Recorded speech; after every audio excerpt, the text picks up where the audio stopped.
Olha, abre sua Bíblia no livro de Gênesis, no capítulo 6.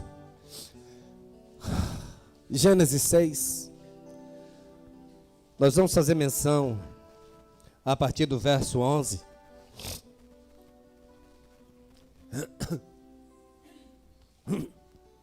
Gênesis 6, de 11 diante.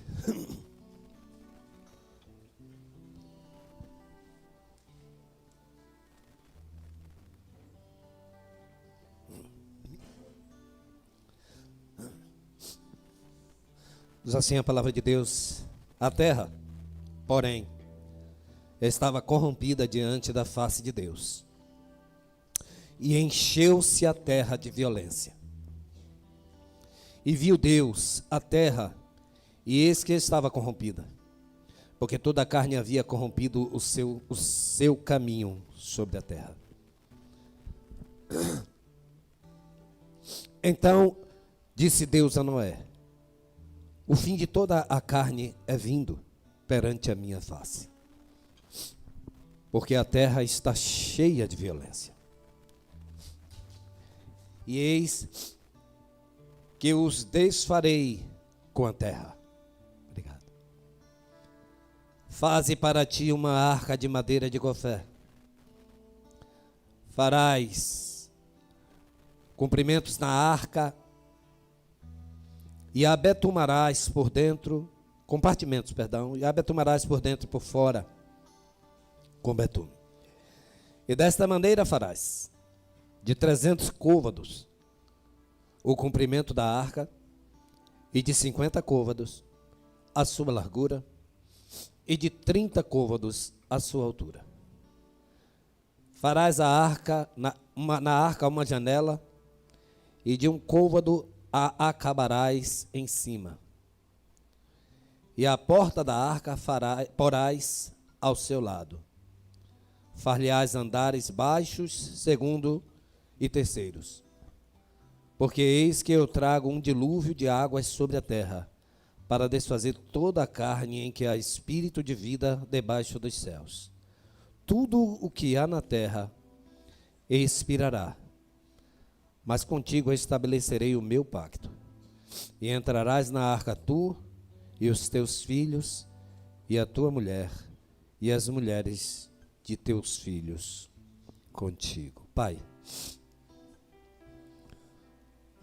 a tua palavra foi lida, Senhor, e que a explanação seja exclusividade do teu Espírito Santo. Usa meus lábios, usa minha mente, usa a minha vida. Tira todo o embaraço dos nossos ouvidos e nos dá a entender a tua vontade para nós nessa noite, em nome de Jesus. Podem tomar assento?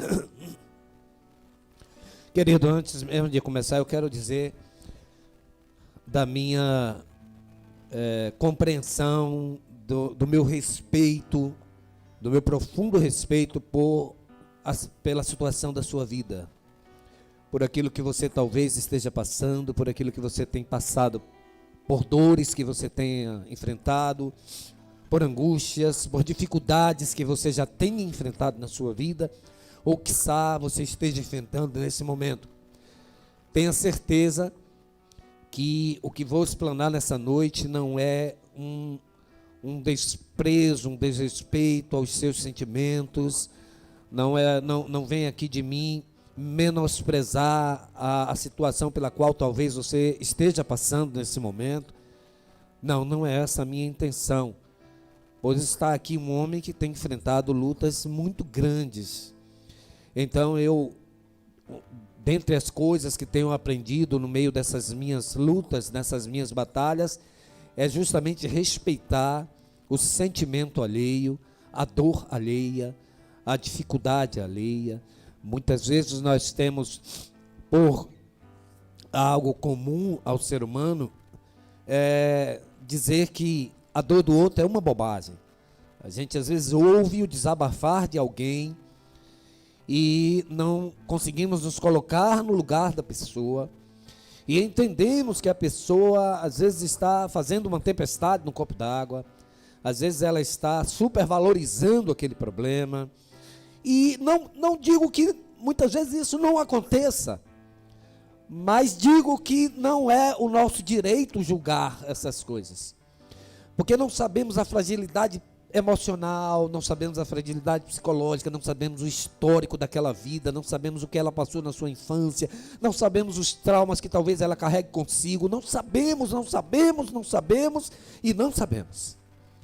Mas às vezes, por meia frase que ouvimos, por meia hora que escutamos, nós já queremos traçar um diagnóstico, dizer que aquela pessoa, aquela vida é assim, é assado. Então não é esse o meu interesse. Eu gostaria de deixar isso muito bem claro para vocês que estão aqui nessa noite. O meu interesse nessa noite é trazer para vocês um pouco do conforto de que a palavra de Deus trouxe para a minha vida, nesse momento de muita dor, de muita dificuldade, de muita angústia. Porque soma-se a minha dor física, somam-se a essas dores físicas, a dor de ver a minha família sofrendo junto comigo. Então são muitas as dores. Somam-se essas dores a dor da igreja, somam-se essas dores a dor dos meus familiares. Meu irmão está internado, desenganado, meu pai tem sofrido com isso, ele acha refúgio em mim. Meu irmão lá em São Paulo manda mensagens uma atrás da outra, às vezes bebendo, às vezes não muito em si, e cobrando. Às vezes eu sei que não é a intenção dele, não é do coração dele, mas também o desespero por não poder viver. Então, enfim, são muitas coisas. Então, mas o mundo não gira em torno de mim. Então eu sei que outras pessoas também estão sofrendo. E quem sabe estão sofrendo coisas piores do que as minhas. Talvez não, se nós quisermos colocar numa régua comum, numa régua natural, mas às vezes sim, porque às vezes a minha estrutura emocional é maior do que a estrutura emocional do que a outra pessoa.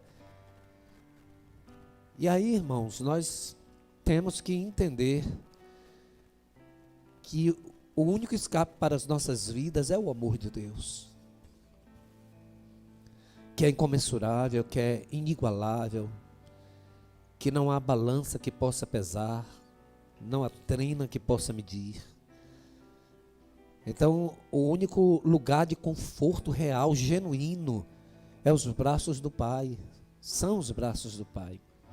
O único conselheiro ímpar, inconfundível, que acerta todas, é o nosso Senhor e Salvador.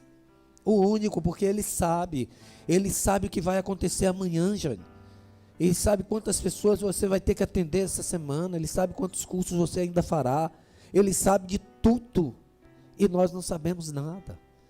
E às vezes nós somos, sim, precisamos assumir isso, às vezes nós somos um pouco arrogantes, e queremos determinar nossos passos por coisas que ainda acontecerão, sem sabermos de fato o que vai acontecer. Então nós vemos aqui a história deste homem que nós bem conhecemos, a história de Noé, conhecemos bem essa história do dilúvio, conhecemos bem que o Senhor viu em Noé um homem justo. E aí eu fico me perguntando, o que será que Deus viu em Noé para ver nele um homem justo? Porque não havia uma lei pré-determinada, algo escrito, como já no tempo de Moisés, as tábuas, enfim. Claro que havia ali um pacto que Deus havia feito com os seus filhos, mas algo oral que fosse passando, e a terra, nós lemos, estava corrompida, estava toda depravada, mas havia ali um homem que achou graça aos olhos de Deus. E esse homem foi Noé.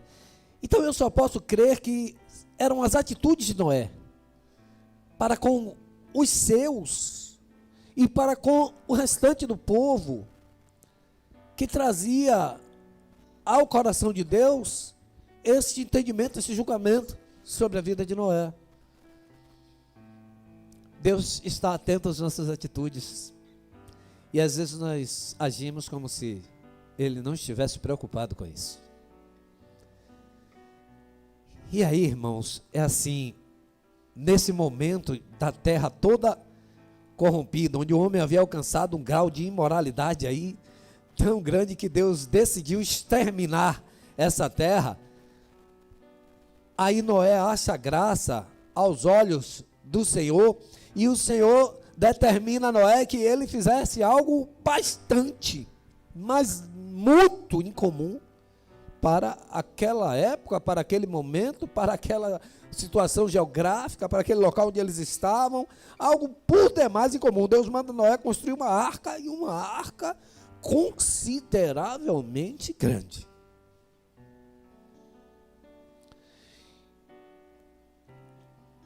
E aí, irmãos, eu fiquei pensando assim, quantos de nós, e Gilcélio, eu, né, porque o senhor estava falando comigo, será que eu chegaria ao final dessa construção? Será que eu chegaria à conclusão da construção dessa arca? Porque se nós formos observar todos os detalhes, né, que circundavam aquilo ali, porque assim, irmãos, imagine comigo, a arca tinha mais de 100 metros de comprimento. Me parece que 13 metros de altura, eu tenho aqui as extensões, 125 metros de comprimento, 28 metros de largura, 23 metros de altura. E aí assim, você não tinha uma Odebrecht para construir essa arca, não. Você não tinha uma OAS da vida para construir essa arca, não. Você não tinha nem o irmão Washington com sua equipe para construir essa arca, não. Porque se tivesse, era mais rápido. Você não tinha um engenheiro hostil para fazer a planta. Não tinha. Você não tinha nada elétrico para cortar as árvores. Para fazer das árvores as tábuas. Para fazer o betume. Para transportar essas tábuas para dentro do mato. Para carregar, para montar. Você não tinha guindaste. Você não tinha carro. Você não tinha trator. Vá pensando comigo aí. Você não tinha nada disso. Por isso a construção dessa arca levou em torno de 100 anos.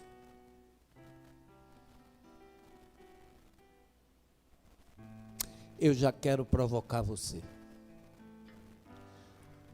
O que é que Deus mandou você fazer que você já desistiu no meio do caminho? Porque estava demorado. Quantas coisas você não já começou? Disse assim, esse ano eu vou fazer algo assim no reino de Deus. Vou me envolver. Aqui eu poderia, vou desviar os olhares assim para lá e para cá, para não, né? De repente meu olhar não bater sem querer em alguém que vai receber o seu chapéu, né? A sua, aqui não é a coroa, não é a carapuça. A coroa quem vai dar é Jesus, né? Para quem chegar lá no final. Então assim, pode desviar os olhares, que eu esqueço das coisas, converso com as pessoas, às vezes eu falo assim, né? Não tô lembrado, a pessoa pensa que eu lembro, diz, ele está mandando direta para mim, mas veja bem, quanta gente disse assim, pastor, não vou perder mais um EBD.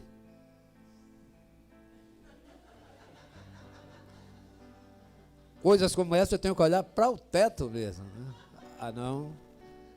Pastor, esse ano conte comigo aí, pastor. Já deixei a mão dormir no pó do cimento. Deixa comigo. Os calos. Esse ano eu rabento com a mão aí, mas no largo barato. Não foram 2 meses. Quantas vezes? Só que é assim, querido. Quando você fala no reino de Deus, você não faz compromisso com o pastor da igreja local. Você faz compromisso com o Rei dos Reis e Senhor dos Senhores. E aí, veja bem, Noé, a gente sabe que concluiu a arca. Mas a gente às vezes não imagina tamanhas dificuldades. Eu citei aqui algumas, né? Que às vezes passa despercebido. A gente olha assim, Deus mandou construir a arca, né? Sei quantos côvados e tal, a gente não quer transformar os côvados em metros. Não, côvado deve ser uma arquinha, mas você esqueceu que tinha um par de cada animal lá dentro e tal, né? Aí você diz, não era muito animal, então era mais ou menos do tamanho dessa congregação aqui que dava e tal. Irmão, o negócio era difícil, querido. Noé, você está pensando que Noé arrumou ajuda para construir a arca? Fora provavelmente sua família, seus filhos e noras. E a esposa, você acha que ele arrumou? Que se ele tivesse arrumado ajuda, irmãos, alguém tinha crido e tinha entrado na arca junto com ele. Ah, pastor, mas esse negócio de 100 anos aí é historinha da carochinha, queridos, naquela época. Ó, o tataravô de Noé, foi o avô de Noé, viveu 967 anos. Depois é que Deus olha assim a maldade demais do homem e reduz para no máximo 120 anos. E depois dos 70 já é fadiga, cansaço, luta. Mas como aqui eu estou pregando só para quem tem fé, não vou entrar nesse mérito. Os que não têm fé e tal, que pode estar por aí, também tem toda a liberdade de duvidar. Fique à vontade se quiser duvidar, porque Deus não obriga ninguém. Deus não prova, não tenta provar a sua existência. De Gênesis a Apocalipse, se você não vê Deus se esforçando uma unha para provar que Ele existe. Ou vive por fé, ou vive por vista. E sem fé é impossível agradar a Deus. Bom, mas Ele escolheu fazer dessa forma. E eu vou discutir com Deus? Então, veja bem, Noé, irmãos, ele não desistiu no meio do caminho. Ele não desistiu por causa dessas dificuldades que enumerei. Ele não desistiu por causa da perversão do homem. Nós estamos vivendo tempos difíceis, sim ou não? Ó, versículo 5 que nós não lemos, do capítulo 6, diz assim, ó. E viu o Senhor que a maldade do homem se multiplicara sobre a terra e que toda imaginação dos pensamentos de seu coração era só má continuamente. As nossas atitudes. Bom, eu resolvo quebrar aqui esse microfone. Bom, antes de eu chegar aqui, pegar, jogar no chão e quebrar, isso aconteceu na minha mente. Houve um pensamento. Agora, se todo pensamento que está na minha mente é mau, você imagine como não estava a situação naquela época. Nós estamos vivendo hoje e alguém diz assim, o inferno é aqui na terra. Vocês já ouviram essa frase? Ah, o inferno é aqui, o diabo é o homem. Já ouviram essa frase? E aí você vai ponderar humanamente, né? Trazendo para uma razão lógica, nosso psique natural, a gente assim, não, a pessoa tem certa razão, né, em falar isso. Você vê um negócio como esse médico aí, esse anestesista, né, que fez o que fez, que não dá vontade de vomitar só de falar, só de citar ele aqui, não quero nem citar a situação completa, mas todos acompanharam aí, né, você vê um negócio desse aí, né, você olha assim e diz, não, aí é o quê? Aí você diz assim, é um homem, não, é um monstro, não é assim? Mas é um homem, irmão. Dá agonia, náusea falar, mas é um homem, irmão. É um homem. E Deus tem misericórdia daquele cidadão. E louvado seja o Senhor, porque os pensamentos de Deus não são como os nossos. Se não, deixa eu contar um segredo para você aqui. Eu e você já teríamos morrido.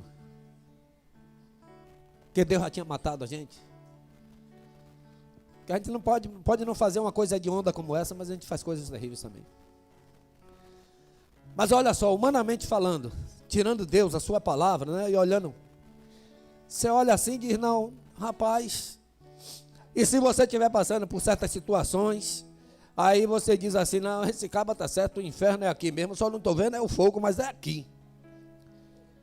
E o diabo é aquele cabo ali, eu vou botar uma lupa para ver se não tem um chifre, um rabo nele, está escondido. É ele, é ela. Porque a gente fica olhando assim, porque a coisa está feia, não está? A palavra de Deus diz que não chegou ainda onde vai chegar. Que a palavra de Deus diz que no final dos tempos será como nos tempos de Noé. E nos tempos de Noé, toda a imaginação do homem era má, por isso Deus trouxe o dilúvio. E refez a humanidade.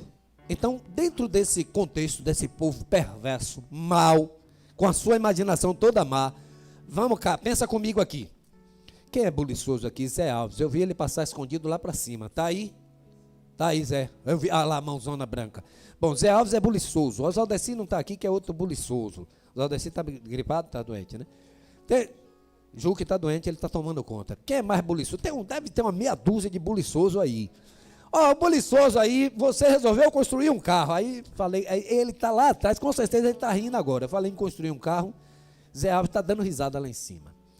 Que ele compra umas peças na internet, ele decide, desmonta um motor, monta dois. Não é bem assim não, é um menino que sabe, bola e só quebra de vez em quando. Mas você resolve construir um carro do zero, sem recurso, sem nada. E aí você começa a juntar peça, e lá vai, cata aqui, cata ali, e na frente da sua casa você começa essa obra. Vai 1 ano, 2 anos, 3 anos, 1 década, 15 anos. Vem cá, os vizinhos, aqui para nós, os vizinhos, aqueles mais conhecidos, mais chegados, aqueles que gostam de dar risada, parece um pouco com o pastor Juscelio. Eles passando lá, o que é que você acha que eles vão, todo dia passando lá, passa de manhã, olha para você e diz: Ei, Zé, esse carro aí sai que ano, meu filho? Daí você não está vendo que esse carro não vai, no dia que esse carro funcionar eu vou fazer não sei o quê, não é assim não? Não é assim a zombaria não, irmão? E por detrás então, hein? Se na frente é assim, hein? Por detrás, imagine lá na roda do dominó, os cabas jogando dominó e dizem, aí um lembra assim, e Zé fazendo aquele carro lá, Zé, desculpe, meu filho, usar seu nome, você não está fazendo carro nenhum. Mas aí o cara diz, e Zé falando, chacota como não é, irmão. Ô irmão, e naquela época com o povo tão mal assim, como é que esse povo não zombava de Noé? Construindo um elefante branco no meio lá da selva, imagine você. E Noé tendo que ouvir aquilo. E não foi 1 ano, 2 anos, 3 anos, não, irmão. Foram décadas, irmãos. Décadas. Os cabelos de Noé crescendo e ficando branco, barba caindo, e lá vai. E o povo passando e zombando. E Noé ainda ia no meio do caminho. Mas isso não fez Noé desistir. Quantas pessoas já desistiram de um projeto de Deus porque no meio do caminho a zombaria começou? A chacota, o deboche, os levantes. Eu imagino pessoas que, a imaginação deles era toda mais, então me dá liberdade de pensar. Você imagine, Noé cortar, fazer umas tábuas lá, com um trabalho doido, com material, né, rústico, fazendo as tábuas, aí ele faz lá 10 tábuas, vai dormir, quando acorda, no outro dia só tem 5, roubaram 5. Tu imagina um negócio desse? Não dá vontade do cara tocar fogo nas outras 5 e dizer, não vou fazer mais isso não. Virar para Deus e dizer, Deus, mata esse povo, mas mata metade deles aí, porque assim não dá. Bota uns 4 leão aqui tomando conta, eles não vão entrar na arca. Eles aqui tomando conta. Quem vier pegar a tábua, babacanha ele, pega lá. Lembramos de Gilmar, que não foi dizendo, ô Senhor, tenha misericórdia de mim, dele não. Mas imagine, querido. Às vezes a gente pensa que esses grandes homens da Bíblia foram assim uma coisa, não, eu vou pregar aqui. A gente talvez pense que Paulo na prisão estava lá e via um cara, um garçom com um carrinho de roda, né? Com toda a comida sofisticada, com a toalhinha branca na mão. O senhor Paulo vai querer mais alguma coisa para o jantar? Às vezes a gente pensa que a coisa foi assim, fácil. Porque hoje a gente quer servir o mesmo Deus, mas não quer os mesmos espinhos, os mesmos cravos. Então, quantos não já desistiram? E aí tem as mais diversas desculpas. Não, porque é difícil, sabe? Difícil lidar com esse povo aí, Daílson. Daílson, sim, eu estava cansado já. Lá, rapaz, lutando e a coisa não ia para frente. Já 8 meses já lutando, 8 meses, o cabo ficou 100 anos. 8 meses.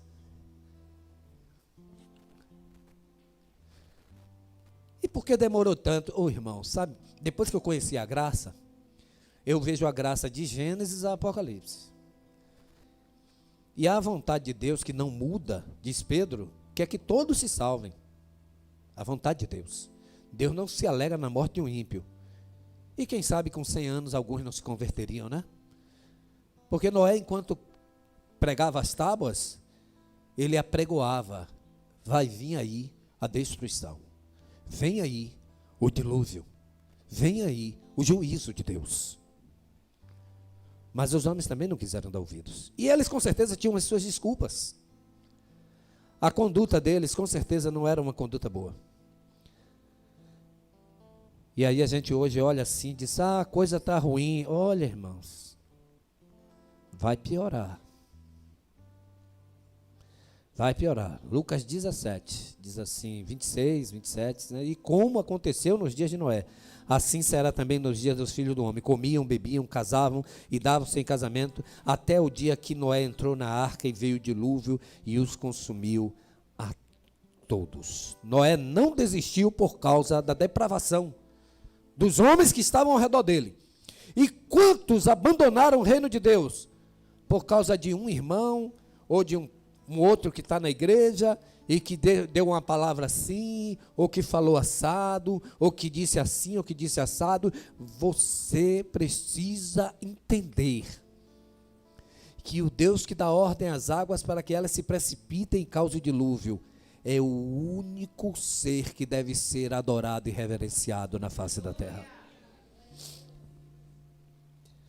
Eu não posso aceitar Jesus porque a igreja é bonitinha, porque o pastor é gente boa, porque a igreja tem ar-condicionado, porque o projeto daquela igreja é espetacular, porque os irmãos vão de limusine, porque os irmãos são ricos, são charmosos, falam bem. Querido, que loucura. Eu tenho que aceitar Jesus porque ele tomou o meu lugar na cruz do Calvário, porque ele morreu a minha morte, sofreu a minha dor.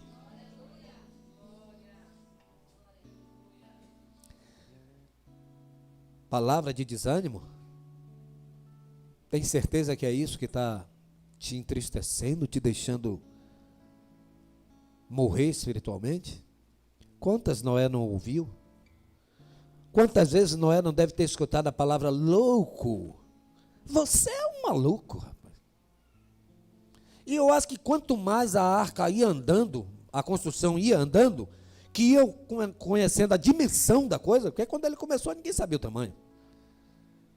Mas quando ele fez ali a proa, já dava para ter ideia do negócio.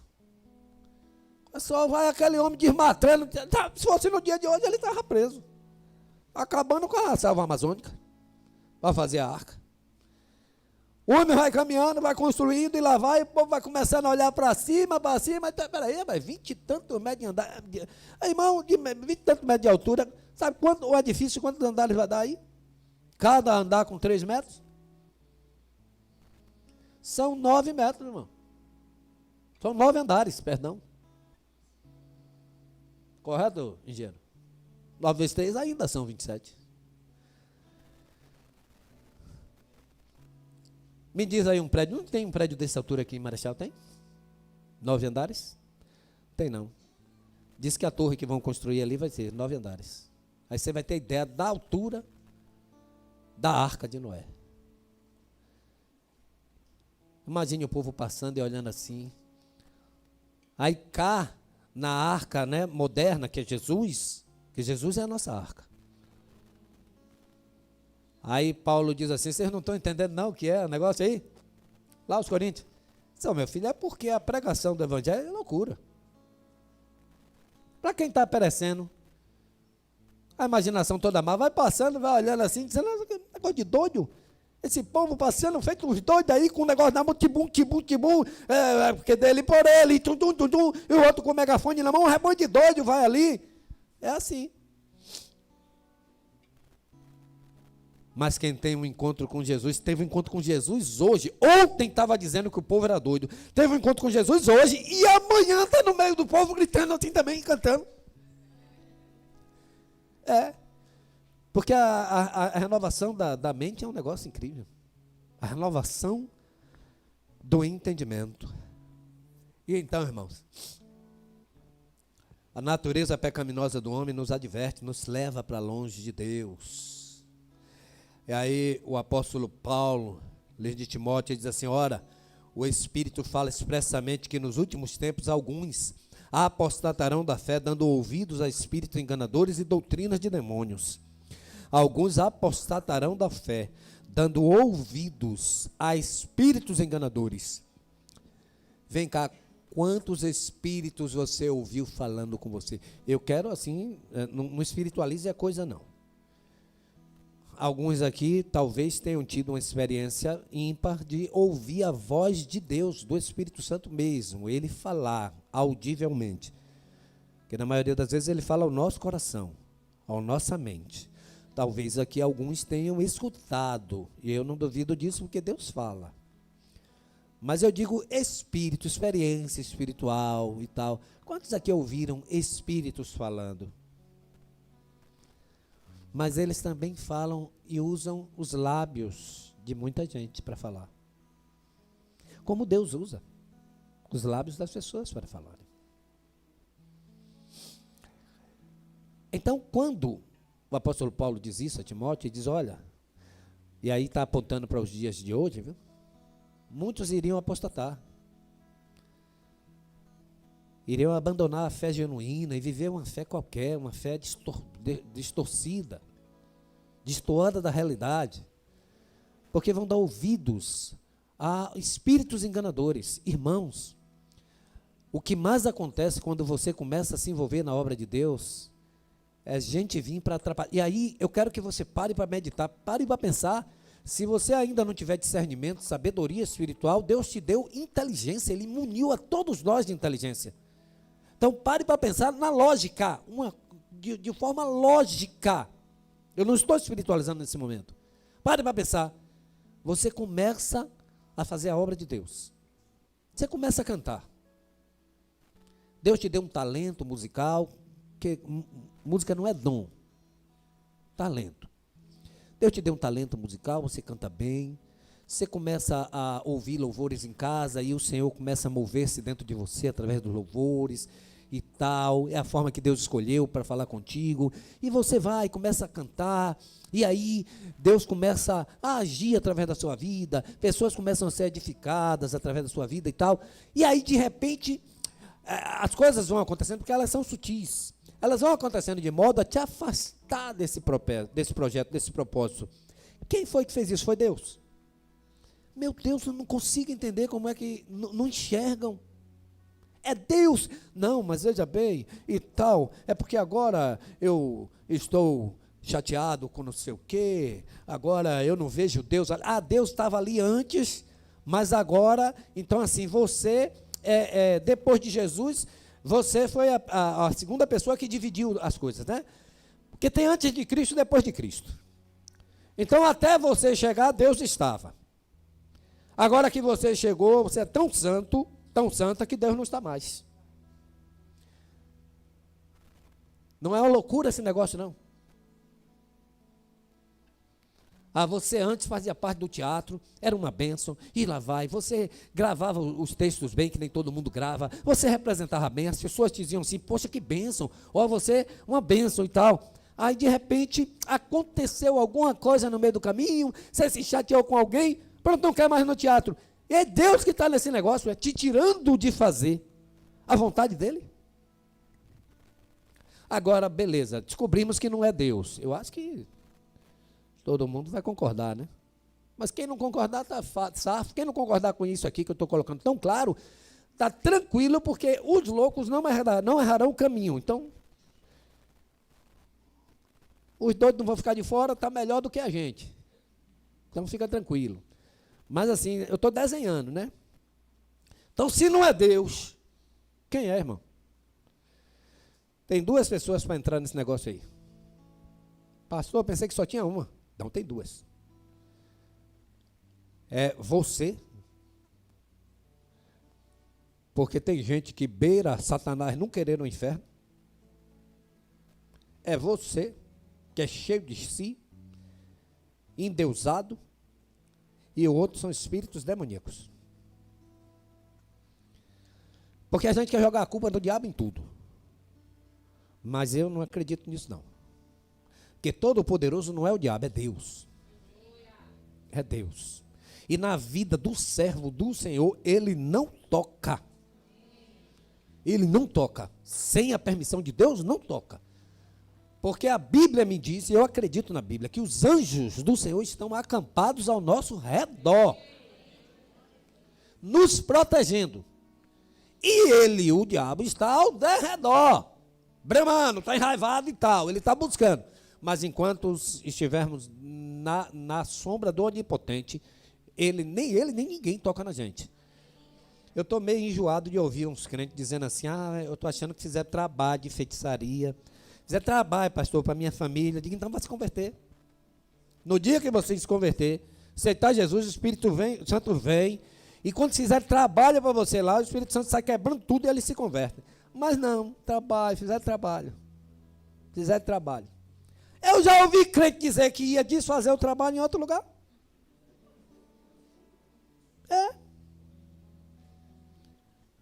Ia desfazer com um pessoal que é parente e tal. Trabalha lá também, fazer. Mas a chacota também não fizeram, não é desistir. E a última coisa que eu quero falar nessa noite, compartilhar com os irmãos, que não fez não é desistir, eu quero que o Espírito Santo te convença de que se você desistiu, volte. Se você desistiu dos projetos, volte para os projetos. Se você tirou a mão do arado, não tire não. Eu não mereço, irmão, tanto. Porque tem irmão que tirou a mão do arado por causa do pastor, não tire não. O pastor não merece isso não, irmão.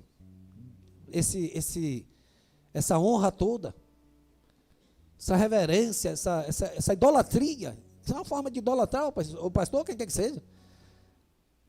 O pastor, o irmão me fez isso, me fez aquilo, e papapá, vem as narinas em pé, assim, e os olhos flamejantes. É isso que diz? Fumegantes, não, fumegante é fumaça, né? Flamejantes. Os olhos vermelhos, vou facilitar, né, para mim. Aqueles olhos de fogo, aquele negócio, né? Vem fugando. O irmão, ele quer chamar de demônio, mas ele chama de irmão. O irmão fez isso, fez aquilo, e por causa disso, eu não fiz mais. Você ama tanto esse irmão assim?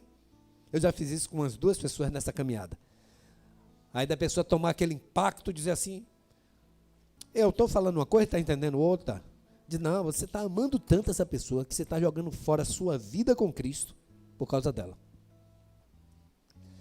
Como assim, pastor? Eu digo, se você amasse tanto o Senhor assim, você perdoava ela. E seguia a sua vida. Porque quanto mais você retruca o ódio, mais você está amando a pessoa que te fez mal, porque você está se prejudicando por causa dela. E Noé tinha um grande desafio nas suas mãos. Irmãos, Deus dá grandes desafios a grandes homens e grandes mulheres. Não que eles sejam grandes na sua natureza, mas é porque Deus os tornou grandes. Deus os fez grandes. Para quê? Para que a glória deles fosse manifesta? Não. A glória de Noé se manifesta? Não. A história de Noé foi conhecida e é conhecida durante todos os tempos, mas é a glória que é manifesta, é a de Deus. E Noé nunca quis a glória para ele. Noé tinha um desafio tremendo, 120 metros de comprimento, 28 metros de largura, 23 metros de altura, as mãos puras, ferramentas rústicas, coisas difíceis de lidar, pessoas em cima zombando, pessoas fazendo mal a todo tempo, homens que não ligavam mais para Deus. E Noé certamente disse a um a outro, está fazendo isso aí porque Deus mandou eu fazer. 100 anos, irmãos, que desafio. Que desafio, nós em setembro vamos fazer 13. Quantos já foram, né? Foram ficando pelo caminho? O número de pessoas que já passou nessa congregação, se estivessem todos aqui, 3 salões desse aqui, talvez não comportasse o número dessas pessoas. E aí a gente tem que peneirar, alguns viajaram, foram para outros estados, outros mudaram de igreja, mas muitos abandonaram mesmo a fé.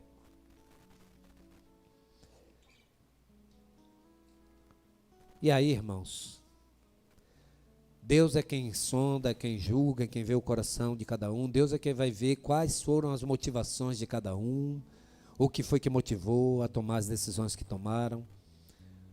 O que eu sei é que eu estava profundamente decidido a também não desistir da fé, mas, assim, reunir o corpo diaconal, dizer, olha, irmãos, eu não tenho mais condição física, não tenho mais condição, assim, emocional, eu preciso entregar aí a obra, a igreja, alguém, e o Senhor disse, não pare no meio do caminho. Não pare no meio do caminho.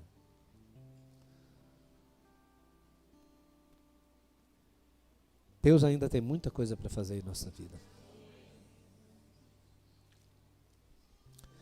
Vamos abrir a Bíblia em Mateus 24? É o último texto que nós usaremos.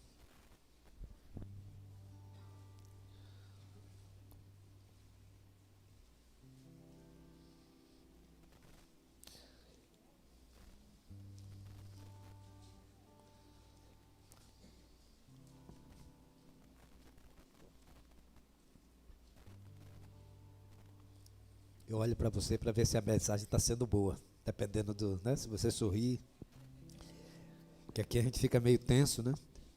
Então olha aqui, se a esposa estiver aprovando, aí eu fico mais tranquilo. Mateus 24.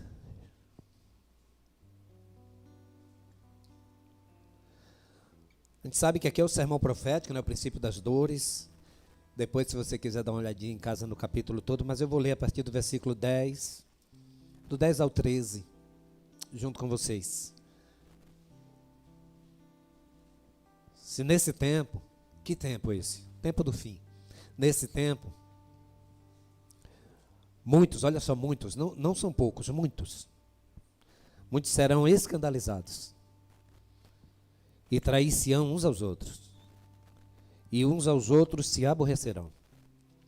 E surgirão muitos falsos profetas e enganarão a muitos. E por se multiplicar a iniquidade, o amor de muitos se esfriará. Vamos ler o versículo 13 juntos? Mas aquele...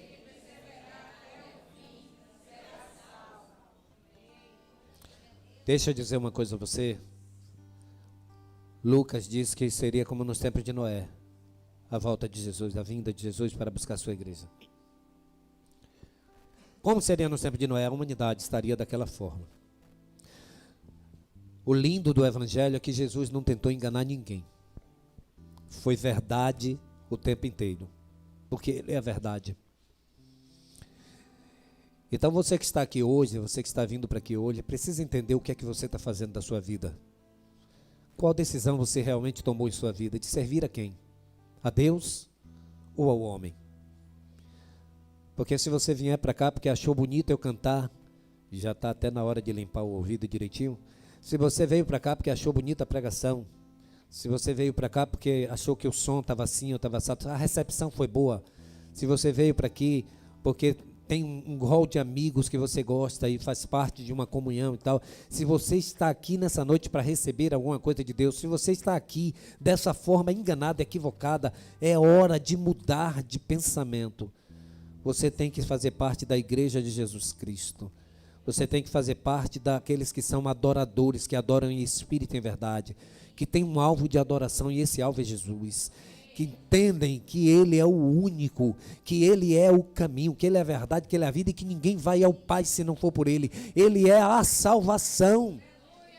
Aqueles homens não entenderam que aquela arca que Noé estava construindo era a salvação. Olha, muitos se escandalizarão. Onde é que as pessoas vão se escandalizar no mundo? Não na igreja, querido. Por quê? Porque a iniquidade vai se multiplicar, ela vai se multiplicar onde? No mundo? Não, querido, vai se multiplicar na igreja. E onde vão surgir os falsos profetas? Lá no mundo? Não, eles vão ser falsos profetas na igreja. Meus amados, ainda que o amor de muitos se esfrie, a palavra nos garante que aqueles que perseverarem até o fim entrarão na arca. A palavra nos diz que ao terminar a arca, entraram naquela arca, além dos animais, Noé, seus filhos e noras e sua esposa. E Deus fechou a porta da arca pelo lado de fora. E 7 dias depois a água caiu. Noé levou 100 anos ouvindo afronta, chacotas, 100 anos de labuta, de luta, de angústia. Mas no fim foi salvo ele e toda a sua casa. Muitos dizem que não é como começamos que importa, mas como vamos terminar a nossa caminhada. Você entende que não dá para parar no meio do caminho? Sim ou não? Sim ou não? Aquele que começou a boa obra, Ele é fiel. Ele pode terminar essa boa obra em sua vida, na minha. Vamos.